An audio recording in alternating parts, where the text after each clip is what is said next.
Selamat siang, Pak. Selamat siang, Pak.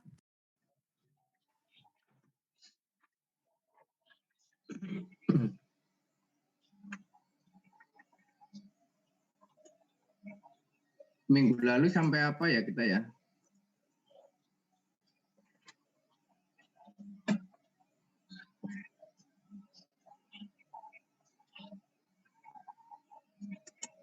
Ini pertemuan kita terakhir kan ya? Minggu lalu sampai apa?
Minggu lalu tuh bahas kesebandingan, Pak. Kalau nggak salah tuh 28 atau 30 gitu, Pak.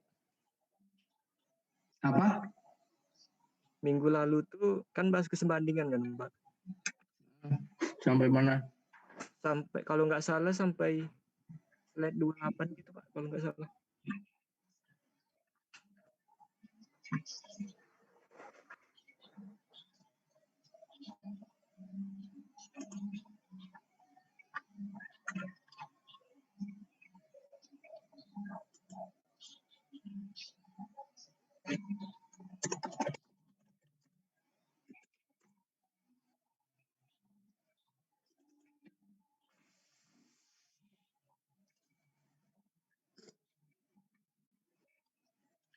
Oke.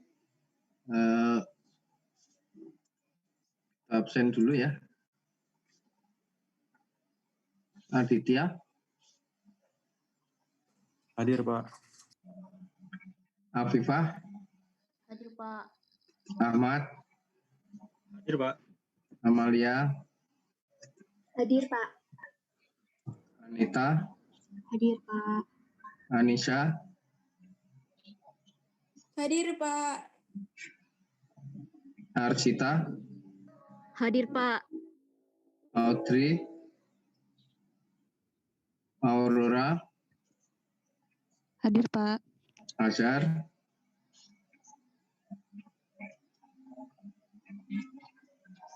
Azhar Siregar mana nih? Dinda. Hadir, Pak. Elis Papan. Hadir, Pak. Fadila. Hadir, Pak. Faris. Hadir, Pak. Grafta. Hadir, Pak. Ida Bagus. Hadir, Pak. Juan Martin. Hadir, Pak. Muhammad Arif. Hadir, Pak. Putu Semara. Hadir, Pak. Raden Rara. Hadir, Pak. Renanda. Renaldo. Hadir, Pak. Ricky Fajar. Hadir, Pak. Runeva. Hadir. Shelly Azahra. Hadir, Pak. Sheryl, Shirley, Hadir, Pak. Siti, Hadir, Pak. Sofi, Windy, Sofi katanya mati lampu, Pak. Sofia, Indah, Hadir, Pak. Jaim, Hadir, Pak.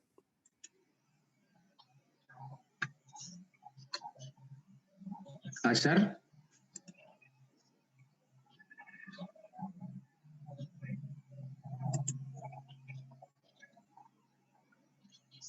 nggak ada kabarnya Azhar.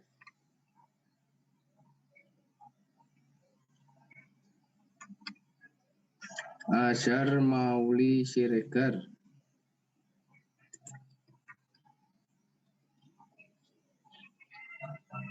Oke, nggak ada jawaban berarti nggak ada ya. Nggak ada penjelasan.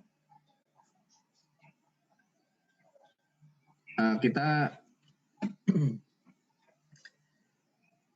ini minggu terakhir sebelum ujian,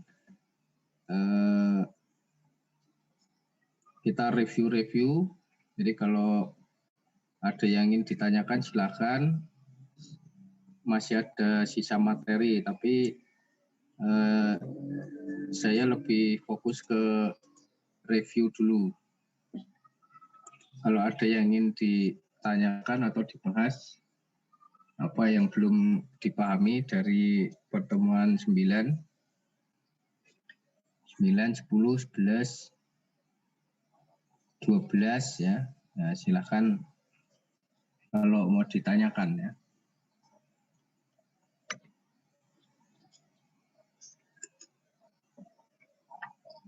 Ada yang ingin ditanyakan silakan.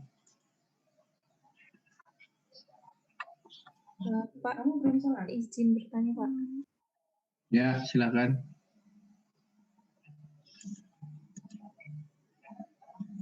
Raden Rara. Masih agak bingung yang fully plates itu, Pak, yang manufaktur kemarin, Bapak. Yang kemarin itu yang mana nih? Bagian apa? Fully plate. Yang kamu nggak paham di bagian mananya?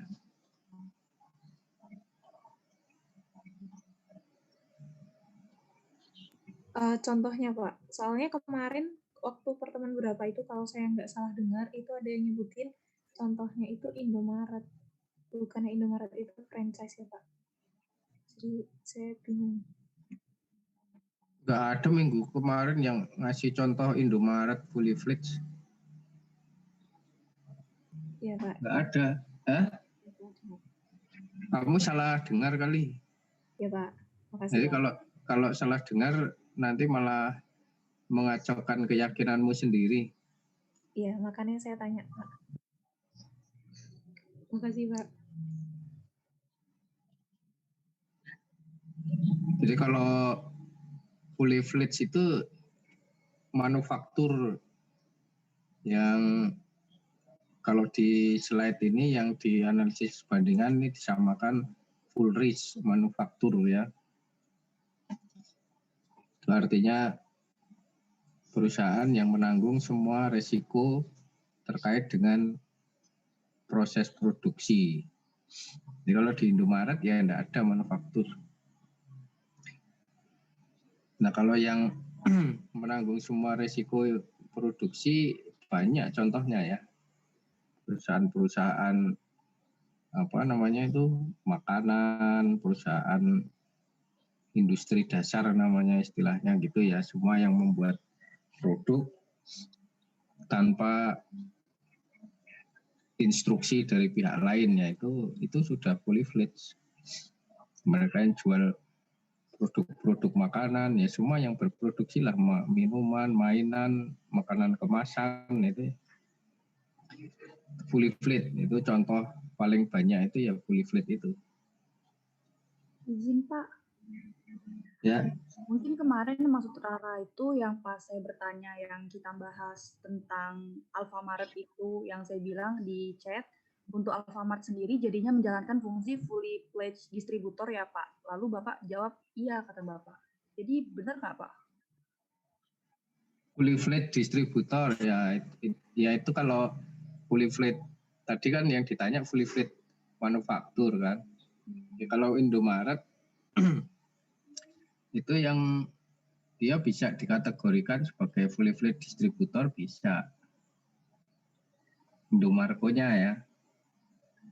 Iya Pak. Terus yang jadi pertanyaan apanya? Sudah Pak, kan mungkin saya salahnya di yang manufaktur sama distributornya itu. Berarti kan kalau misalkan Apa? Kurang jelas suaranya? Mungkin saya salahnya itu di yang bagian tadi kan yang saya dengar itu waktu itu fully fledged manufaktur, sedangkan yang waktu itu ditanya oleh Sally itu kan fully fledged distributor. Kalau misalkan Indomaret itu kan yang bisa dikatakannya fully fledged distributor kan Pak? Terus pertanyaannya apa? Enggak Pak, berarti cuma meluruskan saja. Tapi udah terjawab. Oh, ya. Ada yang lainnya? Jadi kalau fully fledged distributor itu berarti dia berkorelasi langsung dengan manufaktur ya. Ciri khas dari fully fledged distributor itu di situ. Artinya itu dia nggak mengambil dari pihak lain, tapi dari produsen dari manufaktur langsung dijual. Nah, itu fully fledged distributor. Bisa yang dijual itu cuma satu merek, seperti misalnya distributor mobil, branded gitu, distributor handphone. Nah itu distributor Samsung ya dia ngambilnya dari pabriknya Samsung. Nah makanya dia cuma satu jenis yang dijual. Nah kalau Indomaret itu melalui induknya dia langsung dari produsen tapi banyak produk gitu ya. Jadi banyak produk yang semua dijual melalui channel Indomaret. Nah itu bisa juga jadi fully distributor.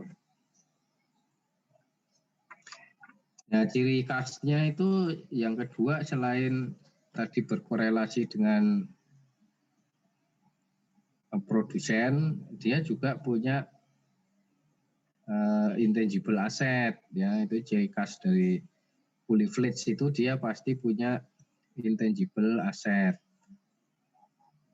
Jadi kalau distributor lainnya dia tidak punya, makanya kenapa Indomaret termasuk di situ ya, karena dia punya brand Indomaret itu orang sudah mengakui, makanya kalau kita mau buka franchise gitu ya, buka franchise, nah itu kita bayar. Nah tadi ada pertanyaan apakah Indomaret itu bukan franchise ya, itu belum ada dalam kategori per kita, termasuk dalam tentuan OECD itu belum ada namanya franchise distributor ya. Jadi kalau kategorinya ya dimasukkan dalam fully fledged itu dengan asumsi franchise itu yang menjalankan si pihak pemilik merek Indomaret. Kita hanya bukan posisi kitanya ya, bukan posisi franchisernya yang dianalisis, tapi Indomaretnya yang sebagai unit analisis. Nah itu yang bedanya di situ. Jadi kalau yang dianalisis itu kan misalnya CVA itu ada satu perusahaan CVA itu dia investasinya membeli franchise Indomaret. Nah jadi yang diukur kalau CVA-nya, nah itu sebenarnya dia franchise distributor gitu ya, CVA-nya ini. Tapi kalau yang ditanyakan Indomaretnya, nah itu dia fully fledged distributor. Gitu. Paham bedanya enggak? Jadi kan orang yang membeli atau perusahaan yang membeli franchise itu levelnya berada di bawah Indomaret. Dia hanya membayar franchise itu. Nah, kalau tidak ada dalam PER 22 kita franchise distributor, nah itu dia bisa diadaptasi kan gitu, yang seperti sudah diajarkan pada pertemuan sebelumnya. Dia bisa buy sell plus atau fully fledged minus gitu ya. Karena franchise distributor belum ada kategorinya. Yang paling dekat apa? Ya paling dekat dia fully fledged minus kan gitu ya. Nah, dia tidak beli, dia hanya mengoperasikan manajerialnya ya.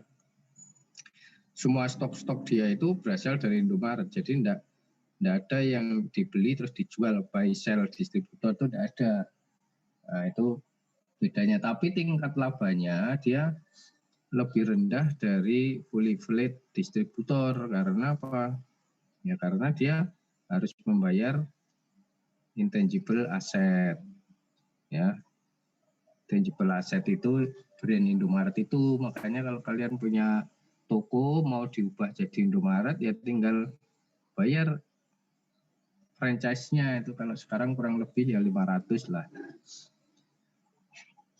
Nah, kalau 500 juta itu kalau mau punya Indomaret ya. Punya toko ada emblemnya Indomaret gitu. Itu pemiliknya bukan Indomaret ya, pemiliknya si pemilik franchise itu. Kalau franchise dia berhenti, ya logo Indomaretnya hilang.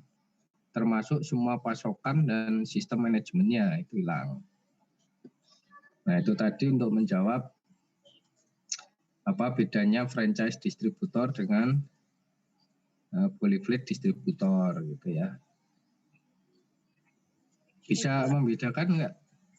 Insya Allah sudah terarahkan, Pak. Ada lagi yang lainnya? Maaf Pak Radil. Ya. Maaf Pak, saya baru bisa gabung Zoom Pak. Tadi terlambat Pak. Dari mana? Saya salah lihat jadwal. Salah lihat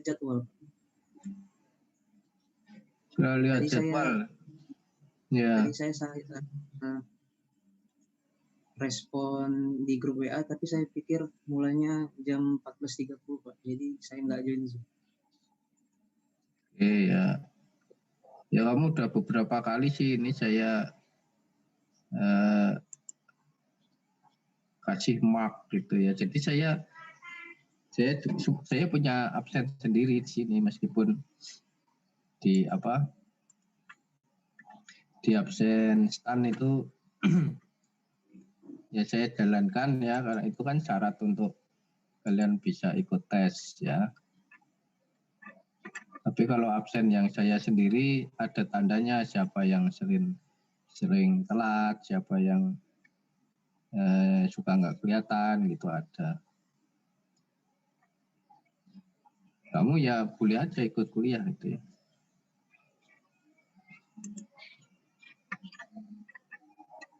Ada lagi yang mau ditanyakan? Izin bertanya Pak. Ya silakan. Kemarin kan Bapak ngasih PR ke kelas kita itu tentang yang ada Tokopedia itu merupakan salah satu e-commerce yang punya beberapa klasifikasi proses bisnis, kayak ada online marketplace, ada daily deals-nya juga. Nah, itu tuh bagaimana caranya kita menggali potensinya? Kan itu kan jadi PR, Pak. Nah, kami udah jawab di Wikipedia, tapi belum dibahas lagi yang benar gimana, Pak. Bisa tolong dijelaskan lagi, Pak? Terima kasih. PR Tokopedia. Terus yang ditanyakan? Kan ada beberapa klasifikasi yang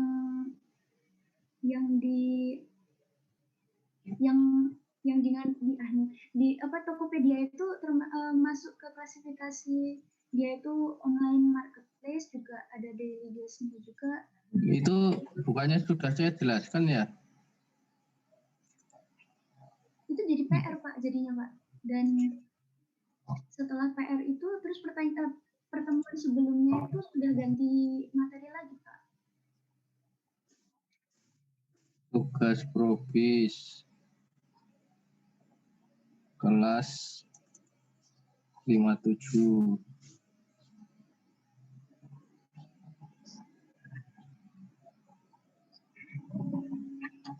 PR.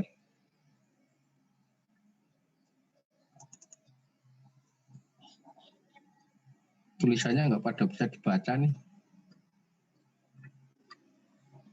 Ntar kalau ujian tulisannya yang agak jelas dikit ya. Ini tulisannya tulisan dokter. Ini punya siapa tadi? Ini bener nggak nih foldernya? Dinda. Mana? Absen berapa, Dinda? Kami mengerjakannya itu di forum ini Pak, di forum diskusi ini Pak, bukan di foldernya yang. Oh, nggak dikirim ya? Tidak Pak, jadi itu Di kayak Wikipedia, Pak. diskusiin gitu Pak, didiskusikan Oh, gitu Pak. kelas Jadi, lain pada dikirim folder. Saya instruksinya dikirim folder apa dia? Bapak tidak ada instruksi lebih lanjut lagi Pak. Bapak cuma disuruh diskusi aja sama kelompok gitu Pak. Jadi kelas kami bikin forum diskusi Pak di Wikipedia. Oh, pantesan nih saya cari kok nggak ada di foldernya. Kelas lain soalnya diupload ya, nggak apa-apa sih. Yang penting kan ngerjakan ya. Jadi yang ngerjakan jadinya nggak ketahuan siapa yang mengerjakan. Ya itu kalau masalah Tokopedia itu kan di kelas lain saya sudah jelaskan, saya lupa makanya ini kelas ini apa kelas lain gitu ya. Kan di sana kan banyak ya kan saya belum baca tugasmu, coba kamu sharing dulu apa yang kamu kerjakan itu.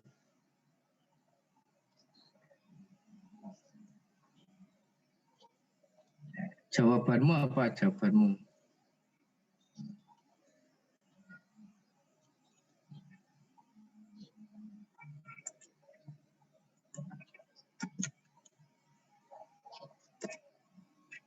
Kalau jawaban kami itu tuh dengan analisis big data sama artificial intelligence Pak.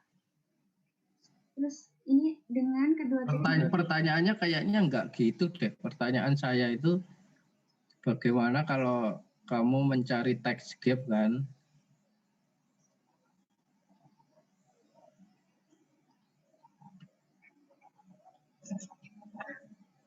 Ada di WA, mana di WA ada nggak?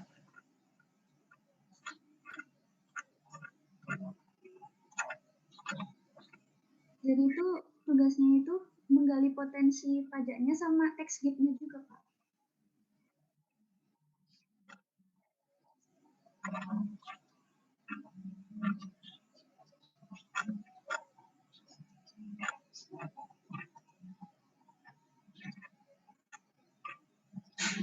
Ya jawabanmu tadi itu big data sama apa tadi? Sama artificial intelligence Pak. Kok nggak ada di WA ya? Ini ada Pak, saya udah ketemu di WA. Itu Bapak instruksinya coba itu didiskusikan dengan teman sekelompok. Jika seandainya kalian jadi AR, terus mau gali potensi Tokopedia, gimana caranya? Cara cari tahu text gap-nya gimana? Nah, text gap kan? Cara cari tahu text gap-nya kan? Iya Pak, cara cari tahu text gap kalau model bisnisnya campur-campur kayak gitu. Gitu Pak. Nah, terus jawabanmu sementara apa?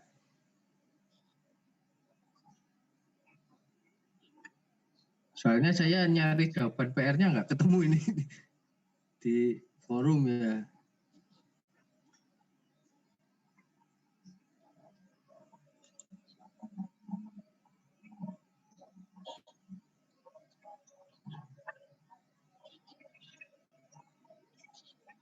Forumnya namanya apa? Kamu kasih nama apa? Sebentar saya coba kirim linknya saja Pak.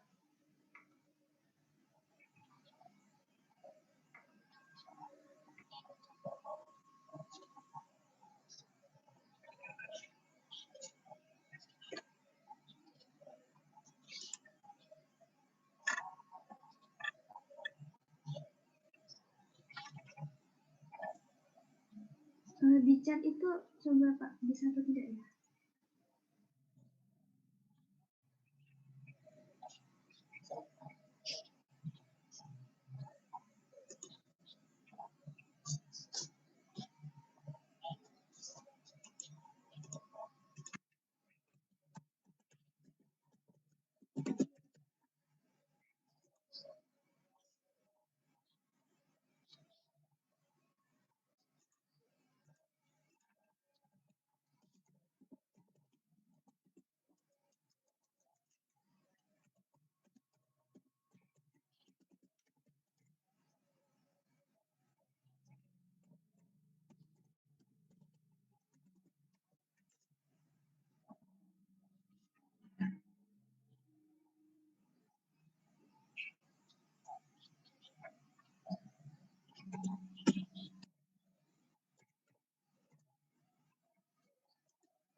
Ya, ini kalau dari jawaban yang ada di forum ini, kalian masih terlalu generik ya.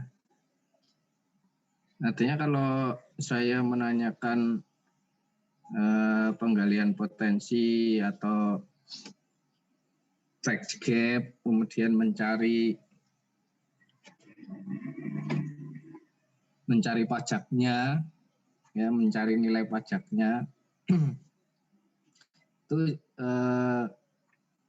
yang diharapkan itu jawaban yang konkret ya, yang konkret, yang realistis. Itu. Jadi kalau ini yang saya baca dari jawaban-jawaban ini kan terlalu generik, artinya tidak benar-benar menangkap fenomenanya. Misalnya data, misalnya nih kelompoknya siapa nih? Kelompoknya Dinda kan yang bertanya nih misalnya. Pihak DJP bisa melakukan penggalian potensi jika memiliki infrastruktur digital yang kuat. Nah kan berarti kan nanti tidak akan pernah bisa dieksekusi dengan ada kata jika ini gitu. Itu artinya itu tadi teoritis ya, teoritis. Nah yang diharapkan itu dengan kondisi yang ada sekarang ini ya, dengan semua keterbatasan yang ada itu bagaimana cara menggali tax gap-nya itu ya, bukan secara teorinya seperti apa. Misalnya kayak tidak memiliki infrastruktur, ya udah nggak bisa digali kan jadinya kan. Menggunakan big data misalnya gitu. Nah ini big data diapain? Nah itu misalnya jadi jawaban itu bisa banyak. Kan itu pertanyaan terbuka ya. Pertanyaan terbuka, bagaimana cara kalian mengeksekusi itu secara konkret. Nah, secara konkret ini yang perlu ditonjolkan gitu. Syukur-syukur yang secara konkret itu bisa dieksekusi pada saat sekarang ini, di mana keterbatasan alat-alat itu menjadi tantangan gitu. Kalau apa istilahnya, tujuannya dari penggalian potensi itu kan mengatasi tantangan itu, ya kan, mengatasi kelemahan yang ada di DJP. Jadi baik pertanyaannya apapun gitu ya. Jadi kalau di ujian juga nanti begitu, kalau pertanyaan saya itu banyak gitu ya, dijawab yang konkret gitu, jangan menjawab yang teoritis atau yang itu tidak tidak bisa dieksekusi istilahnya gitu ya, berandai-andai. Jadi kalau teoritis itu sifatnya generik, kalian seperti textbook gitu ya, ini kalau menurut buku ICD begini ya, itu namanya teoritis. Tapi kalau berandai-andai itu, ini kan harusnya ada ini dulu, nah itu namanya berandai-andai. Nah kita kalau menjadi AR ya enggak boleh berandai-andai kan, atau menjadi pemeriksa ini harusnya itu ini DJP punya satelit sendiri ya, nanti nggak kerja sampai Indonesia bisa beli satelit untuk menggali data, big data, nggak kerja gitu. Karena tujuannya bukan itu namanya berandai-andai. Nah, itu yang pertama. Yang kedua, untuk menjadi konkret itu, ya, nah kita sudah mempelajari tool-toolnya itu pada materi-materi sebelumnya. Gitu. Jadi kalau dalam ujian itu, kalau jawaban yang bisa mengelaborasi pertemuan sebelumnya sampai pada pertemuan terakhir, nah itu dia lebih bagus mengelaborasi. Itu artinya apa? Artinya pelajaran kita atau pertanyaan saya itu ya, kayak PR itu bukan sesuatu yang apa istilahnya itu sporadis ya. Sporadis itu artinya ini cuma nanya-nanya doang. Enggak, itu untuk menguji kalian itu paham nggak dari pertemuan 1 sampai pertemuan 13. Makanya menggali text gap itu kan ada di pertemuan 1 kan. Di pertemuan 1 itu ada teori-teorinya, apa yang mesti di-compare, ya enggak? Apa yang mesti dianalisis. Nah, yang pertama di situ ada namanya teori pendekatan jangkar misalnya, ya kan? Ada pendekatan jangkar. Nah, kalau secara teori jawaban hanya berhenti di jangkar itu, ya kan? Tapi kalau yang konkret ya kamu harus menjabarkan untuk Tokopedia itu jangkarnya apa, kan gitu. Jangkar untuk, nah persoalannya tadi kan Tokopedia kan bisnisnya banyak, ya enggak? Ya kan, ada online marketplace, ada retail, ada daily deals, ya kan, ada apa lagi? Marketplace, daily deal, online, terus satunya apa? Ads ya, classified ad ya. Nah, itu berarti keempat-empatnya itu membutuhkan jangkar kan, teori kita yang pelajari dari pertemuan 1. Pertama membutuhkan jangkar. Nah, bisa nggak kita menemukan jangkar yang mencakup keempat core bisnis itu? Nah, kalau bisa, nah itu yang dicari. Itu teori yang menjadi praktek. Kalau tidak bisa, ya berarti masing-masing unit bisnis itu ada jangkarnya, kan begitu. Masing-masing unit bisnis ada jangkarnya sendiri. Nah, itu apa yang dikenal dengan namanya segmentasi usaha, kan begitu ya kan. Jadi kalau di laporan keuangan ya kan tax gap itu kan apa sih? Beda antara laporan SPT dengan laporan keuangan kan, laporan keuangan. Nah, laporan keuangan Tokopedia seperti apa kira-kira? Ya, berarti kalau bisnisnya banyak, dia akan mempunyai segmentasi yang banyak. Segmentasi usaha itu banyak, ya kan? Untuk segmentasi online marketplace ada sendiri, untuk segmentasi retail ada sendiri, ya kan? Untuk segmentasi classified ad ada sendiri, sehingga dia menghasilkan satu laporan keuangan komprehensif, ya, satu laporan keuangan komprehensif, di mana di bawahnya selain core itu kan keempatnya itu core yang itu tidak tercantum dalam peraturan kita, ada lagi other income, ya kan? Jadi yang menggali potensi itu tidak hanya core-nya tapi juga other income itu. Nah, other income dari Tokopedia apa? Nah, kalian bisa cari nggak other income-nya? Ada ya, dia jadi endorsement, ya kan, dari link, ya, buy and selling namanya. Jadi kalau ada buy and selling itu dia menjual link-link website, itu namanya buy and sell, ya. Buy membeli, sell. Tapi yang dijual itu link website. Itu tidak ada di keempat hal itu. Endorsement, ya, itu dia bukan mengiklankan, tapi kalau misalnya kayak BTS dicantumin jadi ikon misalnya gitu ya, atau promo nih kalau kalian pakai Kredivo, ya, itu namanya endorsement. Nah, itu sudah ada di keempat lini bisnis Tokopedia itu. Nah, makanya yang namanya tax gap ini hampir semua jawaban yang kalian cantumkan itu hanya melihat core bisnis, ya, core bisnis. Jadi belum melihat secara utuh laporan keuangan gitu. Jadi baru kalau lampiran SPT 1 itu kalian baru menjawab yang A dan B itu, ya, yang ada HPP-nya. Nah, other income kalian tidak lihat, other expense kalian tidak lihat. Nah, itu kalau nyari tax gap begitu. Nah, terus diidentifikasi.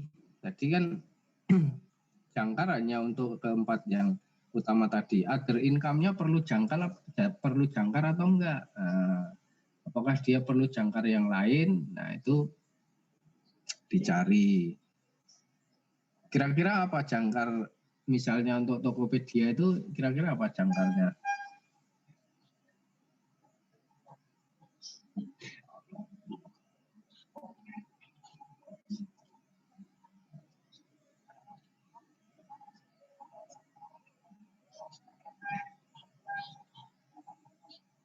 Nah, ini semua jawabannya membangun data ini, ya. Makanya ini semua rata-rata pakai data. Data diapain ya? Tidak bisa diapa-apain. Data mau diapain?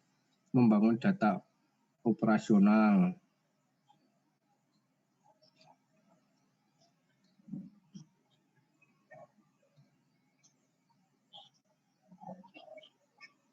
Infrastruktur digital, big data. Ini jawabannya standar nih, sama data-data semua. Itu udah bisa dieksekusi, ya. Itu cuma berandai-andai itu, karena tidak ada itu data itu, ya. Yang bisa dieksekusi itu data seperti apa?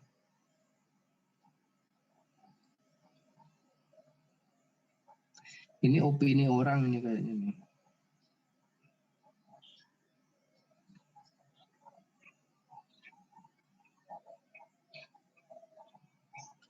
Ini malah Mahadata, ini nanti Tuhan Mahadata ini dari Zaim Rafiki. Ada Tuhan Mahadata, kan Tuhan Maha Kuasa, Tuhan Mahadata ini. Jadi jawaban bisa lebih dari satu, tapi ini jawaban yang ada di sini nih, saya nggak menemukan wow-nya gitu loh. Jadi kalau kalau saya ngasih jawabannya ya jawabannya bisa tadi itu ya jangkar. Yang kedua benchmark. Ya kan? Kan ilmu yang kita pelajari itu kan. Kalau benchmark berarti mencari industri yang jenis. Ya, yang jenis sama Tokopedia siapa? Ada Shopee, ada Lazada, ya kan?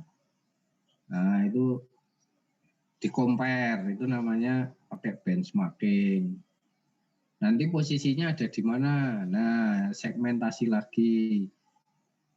Ketika Tokopedia sebagai distributor, berarti kalian melakukan analisis distributor, ya kan gitu ya kan? Analisis distributor terus di-compare tuh sama Lazada. Nah, supaya konkret pakai yang boleh diandaikan ya kalian bisa cek tuh tingkat laba. Kalau nggak bisa nyari tingkat laba, tingkat pertumbuhan, ya kan? Jadi toolnya itu banyak. Tingkat pertumbuhan dari tahun 2 itu sebelum menjadi unicorn, asetnya sekian, terus menjadi sekian. Nah, itu namanya menggali potensi pajak dengan pendekatan aset, ya kan? Sama kayak kamu sebelumnya nggak punya mobil tahun 2010, terus sekarang keluargamu punya mobil. Berarti kan ada pertumbuhan tuh dari 2010 ke 2020, ya kan? Pertumbuhan asetnya berapa?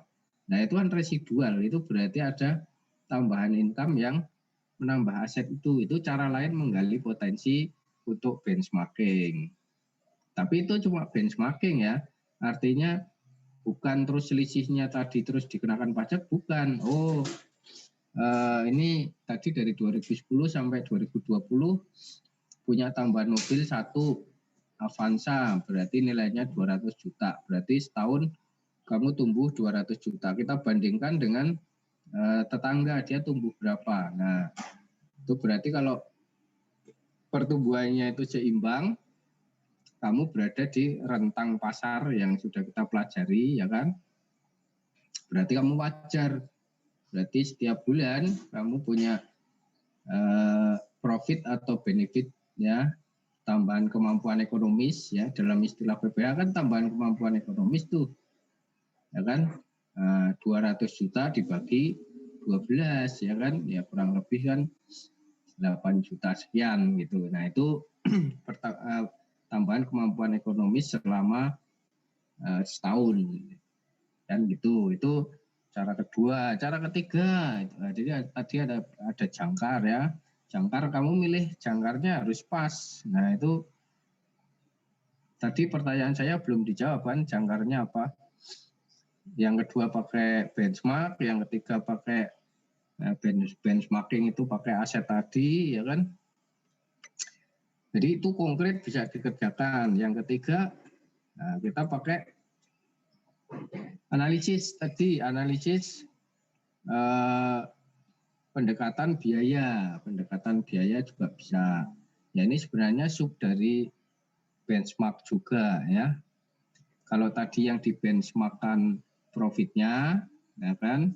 Kalau biaya itu yang di benchmarkkan beban operasinya. Jadi kalau kan perusahaan itu lebih sering memamerkan biayanya kan, supaya dianggap saya enggak punya untung kan gitu ya. Ini kan aku investasi sekian, lah untungmu berapa? Ya belum ada, kan dia pasti bilangnya gitu, ya enggak? Kan belum ada, ya.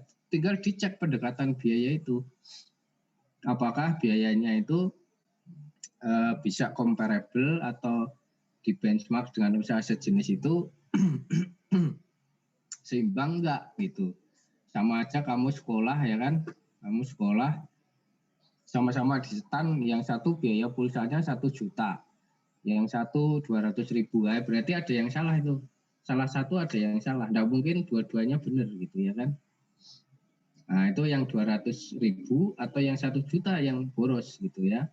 Nah, itu namanya di benchmark, di trace. Nah, dibandingkan semua, ternyata rata-rata biaya pulsa mahasiswa stan itu antara 200 sampai 400.000. Nah, ini tadi yang orang cerita biaya pulsanya 1 juta buat apa? Nah, itu benchmark dengan pendekatan biaya. Artinya biaya itu tidak wajar. Itu cara-cara menggali potensi banyak ya. Tuh. Nah, untuk yang e-commerce ini tadi kalau sudah bisa tahu apa namanya jangkarnya yang tepat, ya membangun argumennya bisa tepat.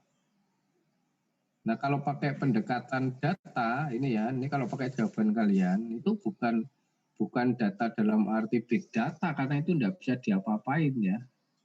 Kalian disodorin big data 201 tera gitu ya. Websitenya atau servernya DJP itu tidak bakal kuat untuk nampung datanya Tokopedia gitu. Jadi tidak bisa diapa-apain. Data Tokopedia sama servernya DJP gedean Tokopedia, dia melayani orang berapa juta orang. Itu tiap hari ya. Kalau DJP kan nggak tiap hari ada orang akses. Jadi itu tidak execute. Yang execute itu kalau pakai misalnya payment gateway, tapi itu kita tidak bisa menghitung, kita cuma bisa tahu transaksinya.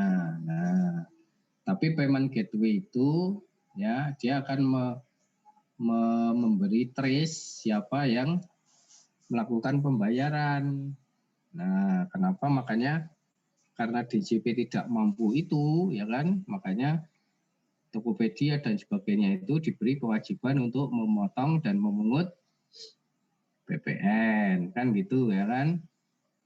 Karena tidak mampu DJP mengcover data mereka itu unicorn itu. Nah, dari PPN itulah ya bisa secara realistis digali ya. Tapi itu pajaknya si pengguna Tokopedia, bukan pajaknya Tokopedia. Jadi itu pajaknya Tokopedia belum ketemu, yang ketemu pajaknya pengguna Tokopedia. Misalnya si Rara beli kan kena PPN kan. Nah, yang bisa dicari kan PPh-nya si penjual ya kan. PPh-nya Tokopedia enggak ketahuan. Ya enggak? Tapi pertanyaannya kan menggali potensi pajaknya Tokopedia, bukan penjual di Tokopedia. Nah, makanya kalian diproksikan dari transaksi itu ya kan jangkarnya ya payment gateway itu gitu. Jadi jangkarnya apa yang tepat? Ya payment gateway itu. Kan gitu. Berapa jumlah user biasa? Ya kan? Berapa jumlah user premium yang pakai apa namanya itu? Kan ada 3 jenis tuh. Official store ya kan? Kemudian apa satunya? Official store satunya apa ya? Ya adalah itulah. Nah itu masing-masing itu dia payment gateway-nya beda ya. Karena mereka itu yang menjadi sumber penghasilan. Yang membayar Tokopedia itu siapa? Kalau pengguna biasa kayak kita yang tidak punya toko itu membayar Tokopedia enggak? Enggak kan? Yang bayar itu ya itu tadi official store, kemudian satunya tadi ya ada store jenis satunya. Jadi jumlah user itulah yang akan menjadi jangkar karena dia akan memberikan penghasilan. Penghasilannya apa? Macam-macam. Kalau kamu promote berarti kamu bagian dari penyumbang penghasilan classified ad. Makanya muncul barang-barang yang ada tulisannya ad. Itu yang bisa seperti itu siapa? Kalau nggak official store ya si itu tadi apa sih lupa namanya saya. Power merchant ya kan? Power merchant. Nah itu yang bayar itu 2 orang itu pasti. Nggak mungkin pengguna biasa kayak kita itu suruh bayar iklan enggak. Yang bayar mereka. Makanya yang dihitung itu. Nah, jadi jumlah pembayaran yang dilakukan payment gateway tadi ya kan PPN-nya itu pasti berarti ada biayanya gitu. Promote classified ad. Nah, itu cara yang ketiga ya, cara yang ketiga tadi. kok ketiga, keempat ya. Ketiga tadi kan membandingkan biaya. Yang keempat tadi kan yang keempat ini yang pakai payment gateway tadi. Jadi dari payment gateway kan ketahuan siapa yang bayar. Itu semua ada rekeningnya kan, nggak mungkin nggak punya bank. Semua payment gateway itu pasti nyangkut ke bank.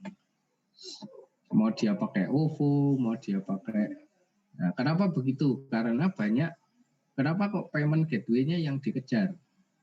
Karena banyak orang yang memiliki lebih dari satu akun, ya kan? Dia punya toko A, toko B, toko C. Nah, itu kita tidak tahu omset si total orang itu kan. Tapi dari payment gateway kita tidak peduli dia mau toko A, dia mau toko B. Ya semua pasti bayar lewat situ. Nah, tinggal kan dicek ada berapa payment gateway, ada OVO, Kredivo, Mandiri, debit, ya kan, ada kartu kredit. Nah, itu semua ditrace ya, ditrace. Nah, Tokopedia tinggal diekualisasi antara PPN yang dipungut dengan pembayaran lewat payment tadi. Nah, itu ada proporsinya. Berarti kalau ada kelebihan, ya itulah objek PPh-nya. PPN-nya harusnya sama ya, karena PPN-nya kan nggak mungkin kurang dari. Jadi kalau ada payment nih 1.000 orang bayar 1 juta, ya PPN-nya itu 10% kali 1.000 orang kali 1 juta itu nggak mungkin bisa ditipu ya, karena dia sudah by system. Tokopedia harus memotong sejumlah itu atau memungut sejumlah itu. Nah, berarti ada perputaran omset segitu di Tokopedia ya kan. Nah, tinggal yang tadi itu, yang merchant berapa, yang power merchant berapa, yang official berapa. Nah, tinggal dipisahkan transaksi yang power merchant sama yang bukan. Makanya ketahuan dari yang omset tadi, yang menyumbang iklan dan pembayaran lewat Tokopedia berapa. Kalau officialnya Tokopedia sendiri artinya dia akan masuk ke omset online retail, ya kan gitu. Kan official store itu bisa Tokopedia, bisa bukan, ya nggak? Kalau jual pulsa, jual tiket, nah itu berarti omsetnya Tokopedia. Nah, tinggal dipisah. Gampang kan? Itu bisa direalisasi ya, itu tidak berandai-andai. Paham nggak maksud saya? Bisa kalian eksekusi, itu bisa gitu. Ada 1 juta transaksi, tinggal dipisah kan, mana yang official, mana yang power merchant, mana yang user biasa. User biasa buang, berarti tinggal itu jangkarnya berarti user kan gitu ya. Payment gateway user gitu. Oke, ada lagi yang mau tanya? Sudah jelas apa belum ya? Ya.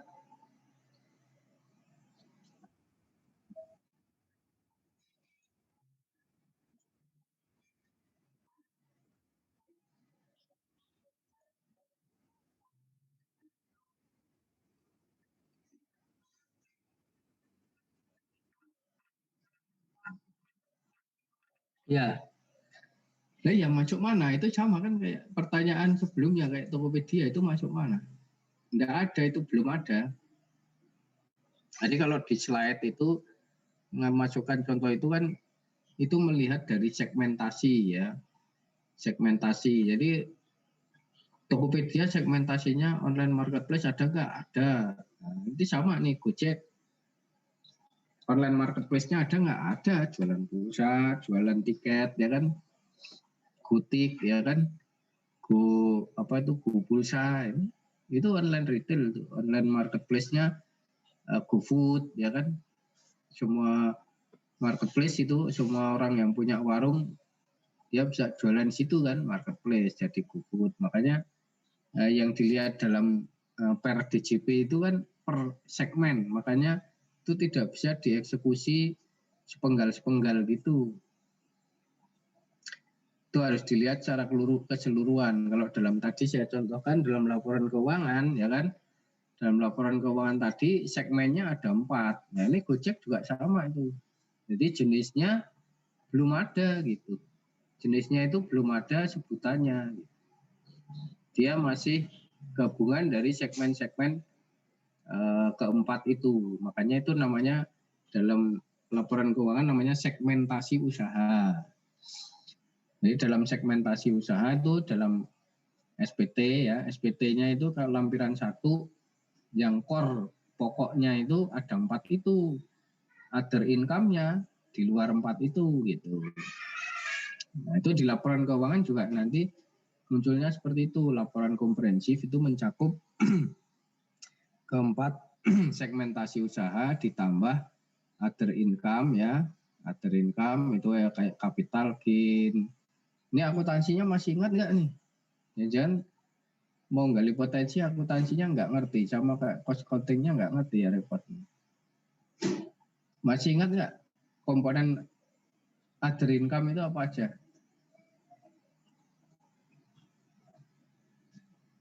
Wah lah wis tingkat 3.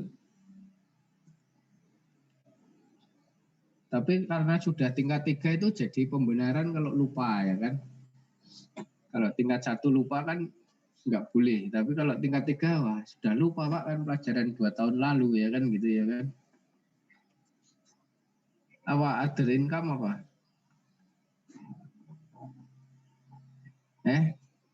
Well adalah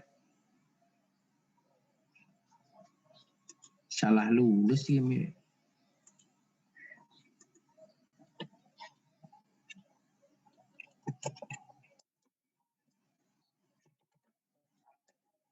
Other comprehensive income.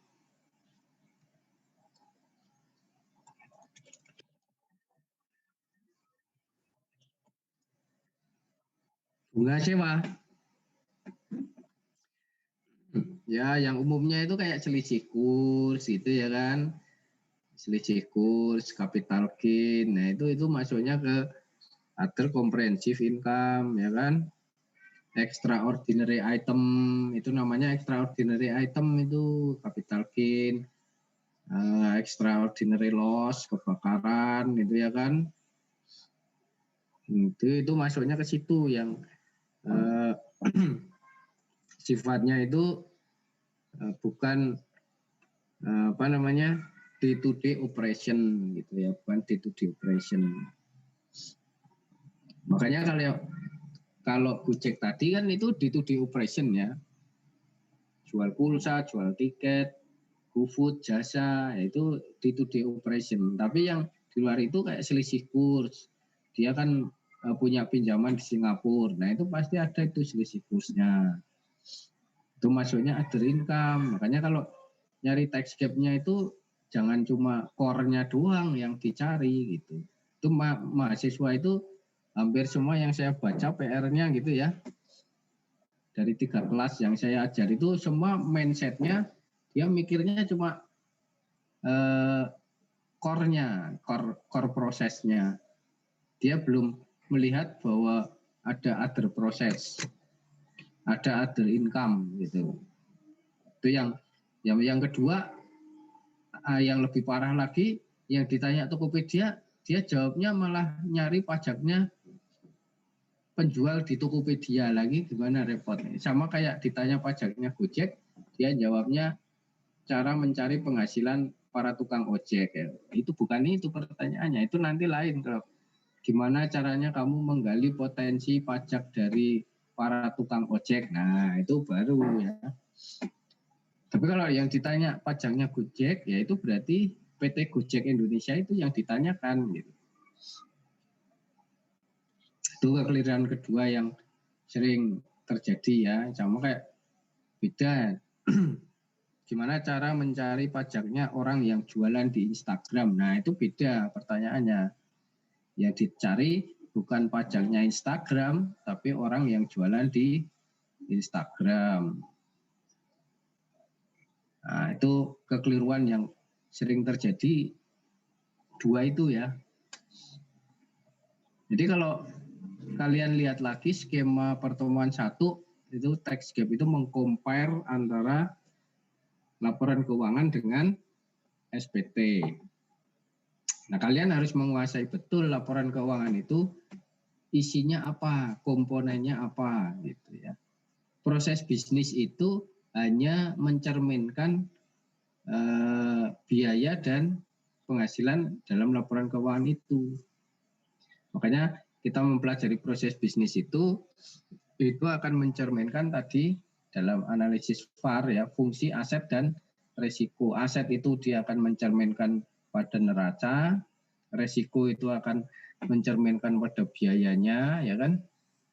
Fungsi itu mencerminkan biayanya, resiko dia gabungan antara kewajiban dan biaya. Semakin tinggi resikonya, makanya biayanya semakin tinggi. Semakin banyak fungsinya, biayanya semakin tinggi, kan begitu. Itu nanti akan diuraikan dalam laporan keuangan, sehingga semua komponen laporan keuangan itu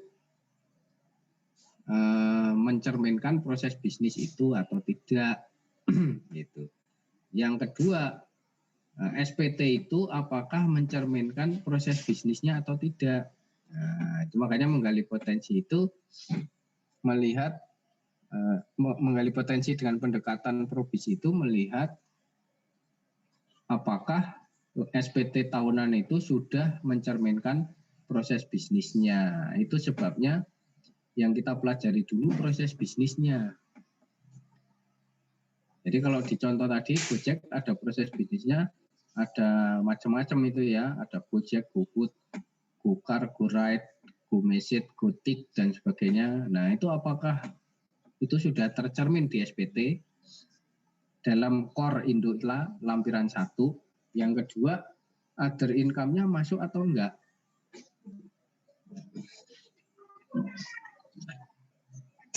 Nah, itu baru bisa dicari. Jadi jenisnya belum ada ya, jenisnya belum ada, namanya itu enggak ada. Itu makanya saya sebenarnya materi probis itu pengen saya ubah sesuai buku itu yang terbaru itu ya. Itu sebenarnya saya. Nah, kalian tuh kalau belajar probis harusnya belajar ini nih. Kelihatan nggak? Nggak kelihatan ya? Nggak kelihatan, Pak. Waduh. Nasibmu berarti.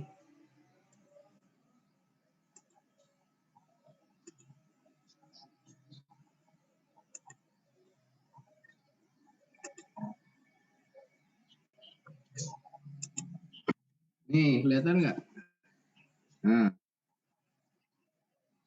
Nih, ini harusnya belajarnya itu ini ya. Kalian itu ini yang modern nih. Makanya itu udah ada di aturan DJP, udah ada semua ini model yang ada di sini. Jadi aturan kita itu tertinggal gitu.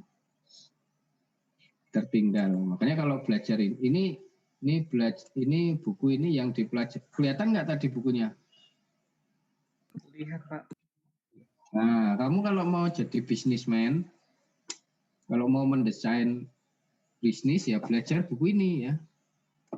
Belajar buku ini cara mendesain model bisnis. Ini dipelajari anak UI, anak BINUS, anak mana itu kampus di Serpong itu apa? Yang mahal itu loh. Nah, itu karena mereka diciptakan, bukan mereka diciptakan, mereka diarahkan untuk menjadi pebisnis, bukan menjadi PNS. Nah, kalau kalian itu diarahkan kan jadi PNS, makanya pelajarannya jadi dalam tanda petik kurang kreatif kan gitu. Nah, mestinya kalian mempelajari, memperkaya pengetahuan dengan baca buku-buku seperti itu. Jadi, oh ada ya model bisnis yang seperti ini, oh ada ya. Ini ketika membuat aturan nanti itu nggak ketinggalan dengan dunia bisnis gitu ya.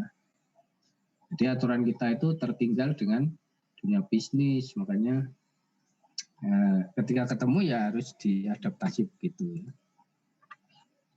Ada lagi yang mau tanya? Tuh jelas nggak jawabannya?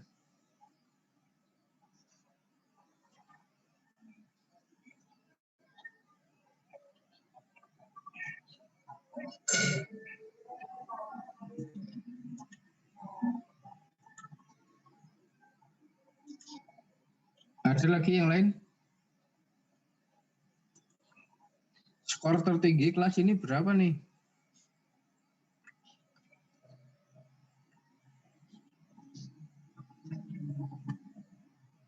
Nggak kelihatan ya skornya ya. Ada nggak sih yang kelas ini yang masuk skor tertinggi? Kayaknya nggak ada nih. Kayaknya males-males soalnya.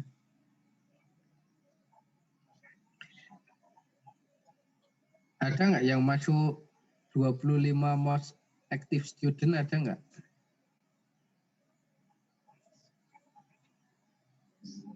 Nggak ada ya? Waduh, menyedihkan.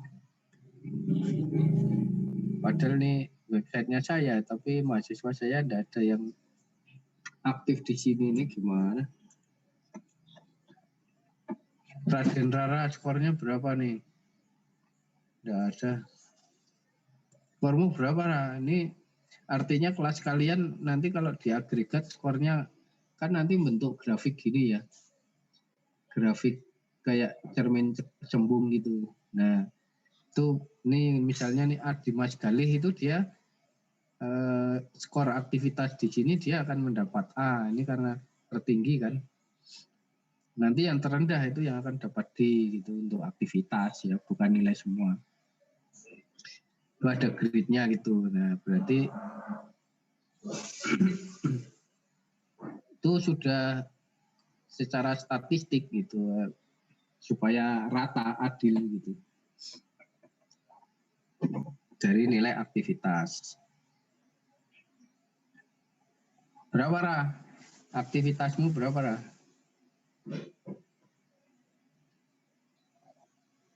Misal berapa? Aktivitasmu berapa Misal? Waduh, 145. Walah, nah ini separuhnya aja, separuhnya ini nih. Separuhnya Adimas.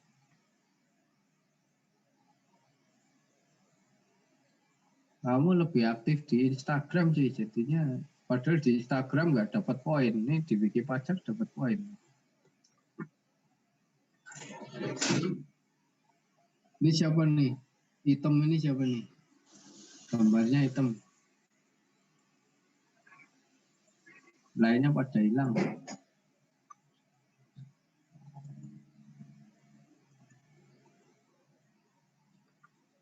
Berarti kelas ini rata-rata sekitar 150-an ya. Ya itu sudah bisa ngitung. Jadi skor kalian sudah bisa ngitung nilainya sebenarnya ya. Kan sudah saya kasih tahu cara ngitungnya kan. Nilai kuis berapa bisa dilihat. Bisa kan lihat nilai kuis kalian sendiri kan. Nih nilai kuis. Nah tinggal tadi itu tertinggi dapat A ya. Terendah dapat E ya kan. Kan 0 kan E. Nah itu rata-rata. Nah itu kalian kenapa lu jangan kaget, memang itu grafiknya begitu, kalau ada A ya ada E, masa ada A nggak ada E itu baginya gimana ya, nggak bisa kan. Nah terus tinggal proporsi UTS kemarin berapa di jumlah ya kan. Nah kalian UAS ini harus dapat berapa supaya lulus, kan sudah tahu ya kan. Jadi jangan modal nekat doang, nanti ujian akhir modal nekat pasrah gitu ya. Mudah-mudahan Pak Rafil baik hati ya, kalau pas saya lagi baik, kalau nggak baik ya kan saya nggak bisa jamin besok saya baik apa enggak ya kan, nggak tahu ya, itu nilainya ya. Makanya kalian sudah hitung dulu, besok itu ujian akhir semester saya sudah kasih tahu belum soalnya? Hah? Ya Belum, Pak. Ya memang kalau soal kan nggak boleh dikasih tahu kan. Iya Pak. Iya. Nah, dikasih tahu nantinya bukan ujian itu. Jadi nanti saya sudah kurangi ya. Kan kalau UTS banyak soalnya ya kan. Kalau ini cuma buat soal satu IC ya, terus satu kasus. Nah ini yang IC ini anak soalnya 5 itu, terus yang kasus 5 kan cuma 10 ya kan, nah dikit. Ya kalian waktunya 90 menit open book, enak sekali. Ujian anak sekarang itu terlalu dimanja, makanya malas pada belajar. 90 menit 10 soal, berarti satu soal 9 menit. Lama banget ya mikirnya ya. Cuma jawab gini-gini open book padahal. Tapi ya banyak yang nggak selesai itu. Makanya udah saya kurangi tuh. Kemarin kasusnya kan 2 tuh. Sekarang coba saya kurangi 1, ntar ada yang ngeluh nggak selesai lagi, enggak. Tapi kalau nggak selesai beneran saya kasih 0 beneran.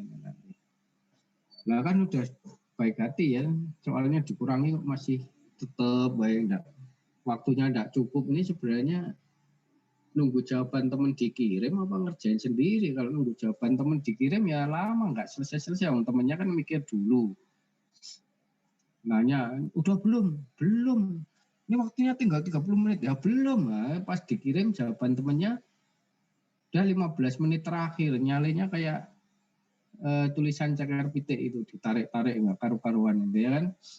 Udah jawabannya yang disalin dari temennya salah, nah nyalinya pakai cakera yang sampai ke saya makin salah kan, nggak ada hurufnya, ada yang hilang-hilang nggak karu-karuan itu ya. Itu efek dari menyalin pekerjaan teman itu begitu ya. Daripada nunggu jawaban teman ya mending kerjakan sebisanya gitu. Ya kalian kan sekarang nggak bisa saling melihat nilai orang lain ya kalau nggak ditunjukin gitu ya kan. Tapi kalau dari saya ada beberapa anak yang dia otentik. Otentik itu artinya dia jawab sendiri, lain dari yang lain gitu ya. Dan rata-rata saya appreciate jawaban mereka meskipun salah karena itu otentik. Otentik itu dia enggak menyalin, enggak tahu think tank-nya siapa, saya enggak tahu ya.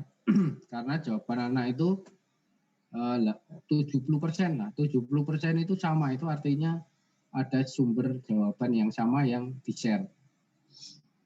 Nah itu saya enggak tahu apakah itu kebetulan atau gimana, atau sudah dikisi-kisi dulu ya.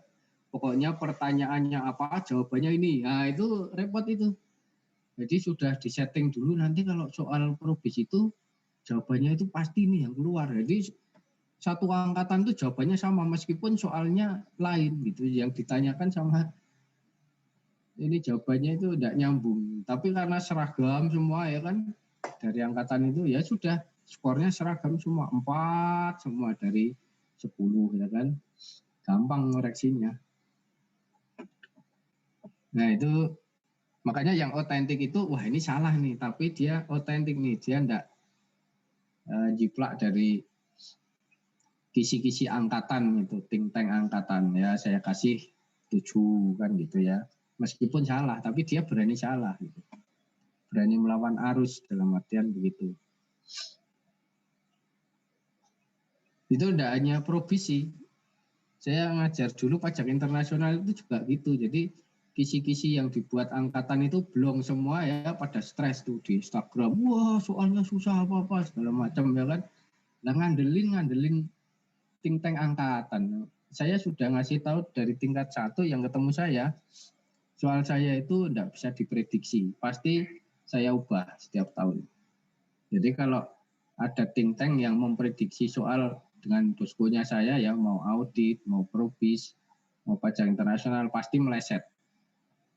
Kalau beli buku rangkuman itu, nah itu nggak bakal, kalau di kelas paling saya kasih tahu, lah kamu dibohongin aja tuh sama tukang fotokopi, itu soal dari situ nggak bakal ada yang keluar kalau mata kuliah saya. Gitu ya. Nah, diprediksi ya meleset. Yang pasti bisa menjawab pertanyaan saya itu kalau mengikuti kuliah saya setiap waktu, pasti dia bisa jawab. Karena saya tidak mungkin menanyakan yang tidak saya omongin di kelas. Nah, makanya mengikuti kuliah saya itu lebih penting daripada mengikuti kisi-kisi angkatan. Gitu ya. Paham ya? Sampai sini. Nah, itu tadi ada 10 soal, 5 isi, 1 kasus. Jawaban kasusnya, pertanyaan kasusnya ada 5 ya. Jadi cuma 1 kasus itu perkiraan waktu saya kurang lebih 1 kasus itu 40 menit selesai. Jadi kalian punya waktu 40 menit mengerjakan isi, 40 menit mengerjakan kasus. Masih sisa 10 menit. Ya. 10 menit itu kalian gunakan untuk scan upload yang bagus ya. Jadi jangan sampai terlambat. Itu nanti terlambat WA saya nangis-nangis, Pak, saya terlambat ya. Ya saya kan enggak bisa ngapa-ngapain, itu yang ngirim terlambat sama enggak kan BAK. Jadi saya cuma terima ini anak terlambat, ini enggak, terserah Bapak mau nilai atau tidak. BAK kan begitu. Ya kalau yang terlambat ya otomatis sekarang kan sudah ada aturannya, enggak boleh nilainya melampaui A, kan gitu kalau terlambat. Jadi dikurangi kan.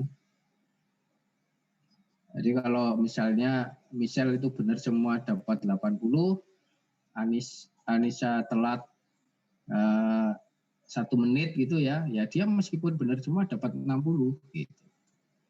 Itu resiko dari terlambat upload jawaban. Makanya saya perhitungkan kalian punya waktu 10 menit sebelum ujian selesai itu untuk scan. Dari kampus ditambah 10 menit, harusnya kalian punya waktu 20 menit untuk persiapan scan, cek, dan sebagainya. Jangan menunggu scanan jawaban teman. Nah, itu ya, itu yang banyak buang-buang waktu. Pastikan HP-nya berfungsi baik ya. Aplikasi yang tidak penting dibuang ya. Sementara TikTok, Sticky, terus apalagi itu buang dulu ya. Netflix, terus drama-drama Korea itu buangin dulu semua. Setelah ujian nanti diinstal lagi supaya HP-nya enteng gitu ya kan. Jadi ketika upload jawaban itu lancar, nggak ada kendala. Terus tulisannya jangan kayak tulisan Arab ya, karena saya nggak bisa bahasa Arab. Mulai keriting, ada yang mulai dari kanan ke kiri ya gitu kan. Ada yang mulainya itu dari nomor 10 dulu ya. Wah, nomor 1 di halaman 5, saya cari-cari halaman 5-nya nggak ada. Wah, itu banyak itu yang begitu tuh. Jawab setengah gitu ya kan. Sampai tengah bingung ini lanjutannya apa. Dikasih spasi panjang itu setengah halaman. Pak, lanjutannya ada di halaman 4. Nah, sampai waktunya habis dia lupa ngasih sambungan jawaban nomor 1. Jadi saya cari-cari nggak ada sambungannya. Itu banyak yang kayak begitu tuh. Dikasih spasi-spasi banyak itu pikirnya kan nanti mau dijawab belakangan ya. Sampai waktunya habis dia lupa jawab. Nah itu ya karena saya bingung ya saya kasih skor ini enggak ada kelanjutannya nih, separuh kan skornya. Ternyata muncul di belakangnya coret-coretan, Pak maaf ini sambungan dari nomor 1 di depan, Masya Allah. Tadi udah saya kasih skor 5, muncul lagi jawaban di sini ya. Ngubah lagi depan ya. Nah itu jangan kayak tulisan Arab, lompat-lompat dari kanan kiri, dari belakang ke depan gitu ya. Ya kalian kalau bisa dikasih daftar isi lah gitu ya. Jadi di samping tanda tangan itu kan ada ruang kosong tuh, ya kan? Halaman 1, jawaban nomor 1, 2, 3, gitu aja judulnya, nggak usah dikasih apa nih halaman 2 jawaban nomor 2 halaman. Jadi dosen yang ngoreksi itu yakin kalau jawaban kalian itu komplit gitu ya. Kan kita ditanya sama BAK ada jawaban yang kurang apa enggak ya, kita enggak tahu kan. Saya bolak-balik itu ada kemarin, untung lulus saya tahu anaknya itu ya sebenarnya cakep sih tapi malesnya luar biasa, itu kasihan sebenarnya. Jawab cuma 3 lembar ujian caca itu. Sampai saya WA anaknya itu kan, kamu bener ini kamu cuma jawab 3 lembar apa uploadnya tercecer? Bentar Pak, saya cari Pak. Iya Pak, cuma 3 lembar. Jawaban padahal soalnya banyak banget, dia cuma jawab 3 lembar. 3 halaman ya. 3 halaman muka. Saya pikir kan lupa upload kan. Kan nanti kalau lupa upload saya harus bikin berita acara. Ini jawaban anak ini enggak lengkap. Dia cuma jawab 3 halaman itu cuma jawab 2 soal. Wah, kan repot kan. Nah, jangan sampai kayak gitu kejadian. Jadi dosen bisa membedakan apakah kamu itu semua jawabanmu sudah terupload atau memang kamu tidak mengupload gitu ya. Itu kan berbeda ya. Nah, yang kasihan kalau sebenarnya kamu menjawab 6 halaman tapi sampai ke saya cuma 3 halaman. Nah, itu kan sayang ya enggak? Makanya dikasih daftar isi tadi. Oh, jadi saya lihat depannya, oh ini anak ini ngirim sampai semua nomor dikirim. Nah, saya cek, kok enggak ada. Nah, kan harus saya tanya kan, kamu jawabnya kemana kemarin, nguploadnya kemana gitu kan. Bisa jadi dikompilasi filenya hilang kan gitu. Karena saya suka nemukan, nggak tahu itu apa memang bisa ya, tengahnya hitam terus tiba-tiba blank putih, nggak ada nomornya, terus baru ada nomornya lagi. Itu pakai scanner apa itu yang kayak gitu itu?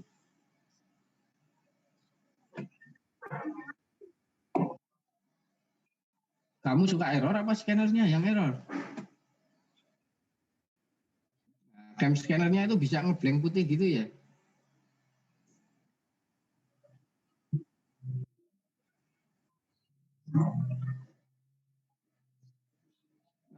Kalau di foto gitu udah ada, nggak pakai cam scanner gitu. Di foto kan save PDF nggak bisa ya? Kan kalau di foto pasti keluar hasilnya kan?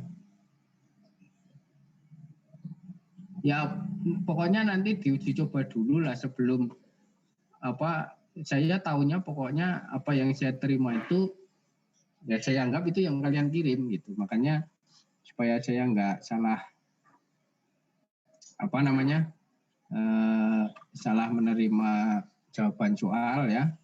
Kan saya laporkan lengkap semua, ternyata ada yang 2 lembar, ada yang 3 lembar. Nah itu kan sayang gitu. Jadi kalau merasa ada kesalahan diuji coba dulu gitu, filenya beres, uploadnya lancar, HP-nya nggak masalah ya. Nah itu ujian bisa lancar. Jadi yang perlu disiapkan itu ya teknisnya seperti itu, persiapan-persiapan yang jangan sampai hal sepele itu mengganggu nilai kalian kan gitu ya. Kan hal sepele itu masalah baterai kurang, masalah sinyal enggak ada gitu ya. Jadi sinyal enggak ada, kalau perlu naik genteng ya enggak apa-apa lah, itu enggak tiap hari ya kan. Kecuali kalau tiap hari naik genteng, ini masalah persoalan nasib bangsa ini, nasib saya di apa enggak ya udah peduli amat. Naik genteng, upload soal, selesai kan. Yang penting jangan sampai ini genteng tetangga aja, nanti suruh benerin kan repot. Jadi kadang wah mahasiswa disiksa nyari sinyal di tengah bukit, lah ini lagi persoalan hidup dan mati, masa hanya karena sinyal terus enggak ngirim jawaban ya kan ya. Itu yang non teknis ya. Selain juga tetap belajar meskipun open book, jangan jagain mentang-mentang open book enggak belajar, itu enggak bakalan selesai soal saya. Karena soal open book saya tidak membuat soal yang ada di buku. Nah itu. Jadi setiap mata kuliah saya begitu ya. Kalau soalnya open book, saya tidak mungkin nanya yang ada di buku. Bahkan di website pun kalian cari tidak ada. Jadi itu soal PI pada stres ya. Dia kelamaan nyari searching Google, nyari jawaban pajak internasional ya tidak bakalan ketemu. Saya udah searching, oh ini ada, tidak bakal saya tanyakan. Saya tanya yang di internet nggak ada, gitu kan. Jadi mau nyalin apaan dia buka internet habis waktunya. Gitu. Dosen kan nggak bodoh ya kan. Kalau bodoh nggak jadi dosen.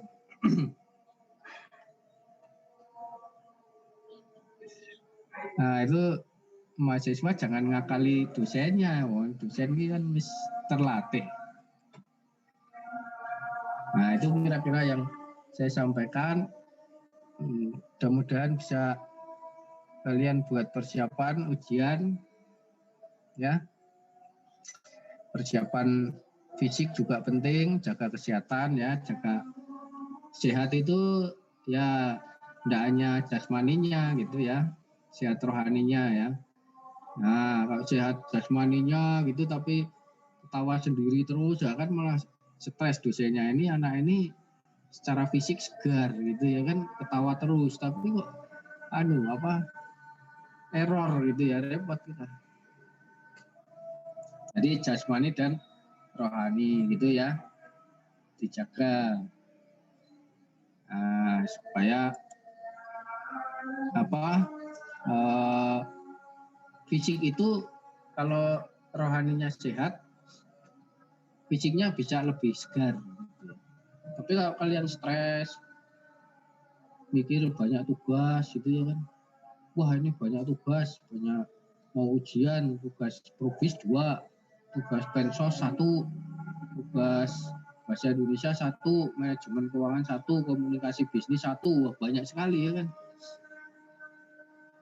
Nah malah stres, malah tidak jadi ujian karena sakit ya, sakit mah. Itu biasanya gitu tuh.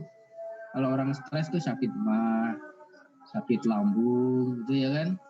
Wah ini supaya nggak stres saya makan mie 2, tambah lambungnya tambah sakit ya kan. Itu biasanya gitu, mahasiswa kan biar nggak stres terus bikin mie goreng. Gua 1, kue telur nasinya setengah. Jadi mie goreng plus nasi. Ya tambah sakit mahnya tambah menjadi-jadi gitu. Itu salah treatment ya. Jadi kalau stres ya berolahraga di rumah gitu. Jangan tiktokan. Tiktokan itu ya stres juga bayar pulsanya bayar.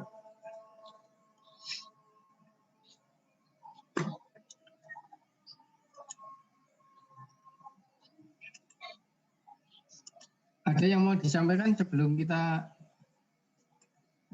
akhiri ya. Materi selanjutnya itu nice to know dan itu tidak wajib, makanya kalian bisa baca sendiri. Nice to know itu kalau ya nanti kalian nggak tahu kalian kebagian atau enggak ya, ke D4 yang baru ya nggak tahu, tapi kalau masuk ke D4 yang baru ada mata kuliah lebih spesifik ya, transfer pricing segala macam gitu. Nah tapi kalau nggak kebagian ya kalian nggak bisa kayaknya ya, sekarang D4 alih program kayaknya sudah nggak ada. Kan isunya kan kita mau jadi D4 semua ya. Mungkin ada kelas kalian yang kebagian langsung shifting gitu, dari D3 ke D4. Ya itu rezekinya orang beda-beda ya. Tapi kalau yang lulus kalian sekarang kan malah lulus langsung kerja kan, langsung dapat duit ya kan. TikTokannya makin lancar kan gitu. Kalau yang mahasiswa adik kelas kalian lulus malah tidak jadi kerja karena harus D4 dulu. Kalau jadi ya mudah-mudahan jadi. Oke, ada yang mau disampaikan? Ada yang mau ditanyakan lagi nggak? Tadi masalah Gojek sudah jelas ya.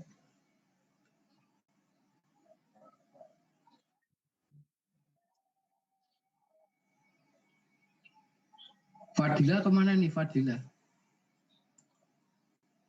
Ya, Pak. Kamu lagi ngapain? Lah, Mendengarkan Bapak. waduh, tumben mendengarkan saya. Itu nggak kan?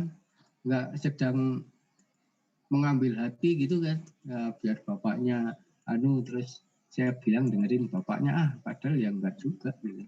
Enggak, Pak. Siti mana nih? Udah lama nggak kelihatan.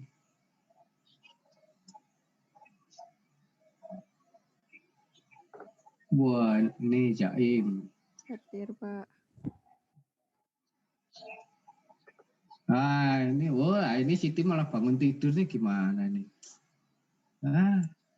Jadi kamu tadi kuliah tidur ya? Waduh, repot. Dari tadi saya on cam, Pak. Nah ya, on cam itu tiduran apa gimana? Runeva, sinyalnya udah bagus belum? Sudah, Pak. Kamu itu daerahnya di mana sih? Kota Solo, Pak. Solo? Ya. Solo itu sebelah mana ya? Saya enggak tahu ya. Saya geografinya jelek saya. Sumatera Barat, kalau dari Padangnya masih 2 jam lagi, Pak.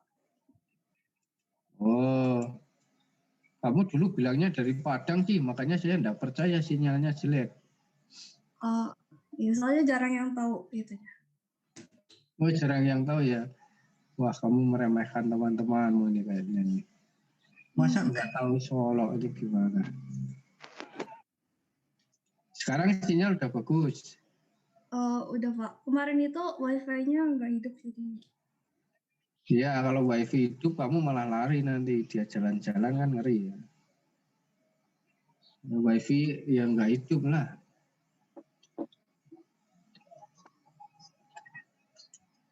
Ini semua kuis sudah dikerjakan belum? Ini kok progresnya masih belum sampai 100% pada nih.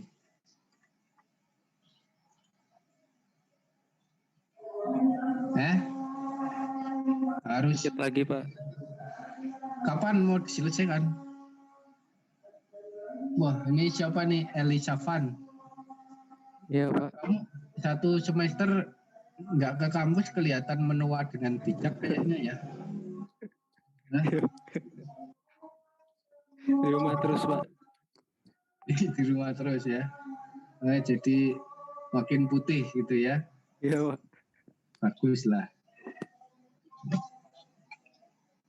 Nih, jadi nanti hari pertama ujian itu kuis semua di Wiki Pajak hilang ya. Jadi tolong nanti diselesaikan sebelum ujian probis itu karena saya close semua ya.